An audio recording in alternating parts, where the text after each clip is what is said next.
മണിപ്പൂരിൽ വീണ്ടും ആക്രമണം. SP, DCP ഓഫീസുകൾ ആക്രമിച്ചു. SP-ക്ക് പരിക്കേറ്റിട്ടുണ്ട്. കാങ്പോപി ജില്ലയിലാണ് സംഭവം. നിതിൻ അബുജൻ ഡൽഹിയിൽ നിന്ന്. നിതിൻ, വിവരങ്ങൾ.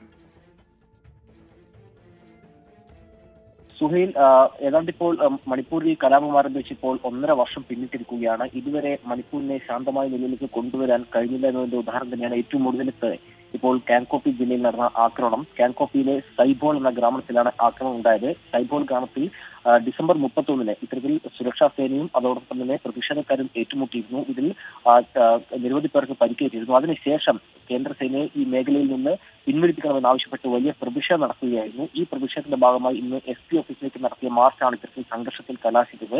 പ്രതിഷേധക്കാർ ഏതാണ്ട് 100-ലധികം വരുന്ന ആൾക്കൂട്ടം SP ഓഫീസ് ആക്രമിച്ചു. SP മനോജ് പ്രഭാകറിന് പരിക്കേറ്റു. മനോജ് പ്രഭാകറിന് തലയ്ക്ക് പരിക്കേറ്റ ചിത്രം ഇപ്പോൾ പുറത്തു വന്നിട്ടുണ്ട്. എന്തായാലും SP ഇപ്പോൾ ആശുപത്രിയിലേക്ക് പ്രവേശിപ്പിച്ചതാണ് മനസ്സിലാക്കാൻ സാധിക്കുന്നത്. SP കൂടാതെ കൂടുതൽ പോലീസുകാർക്കും ഈ ആക്രമണത്തിൽ പരിക്കേറ്റിട്ടുണ്ട്.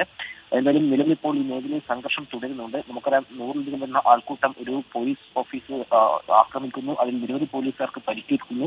എന്തായാലും കൂടുതൽ പോലീസ് സേന ഈ മേഖലയിൽ എത്തിച്ചിട്ടുണ്ട്. പ്രതിഷേധക്കാരെ പിന്തിരിപ്പിക്കാനായി പോലീസ് ഇപ്പോൾ കണ്ണീർവാതം അടക്കമുള്ള കാര്യങ്ങൾ പ്രയോഗിച്ചു. പക്ഷേ പ്രതിഷേധക്കാർ പിന്മാറാൻ തയ്യാറായില്ല.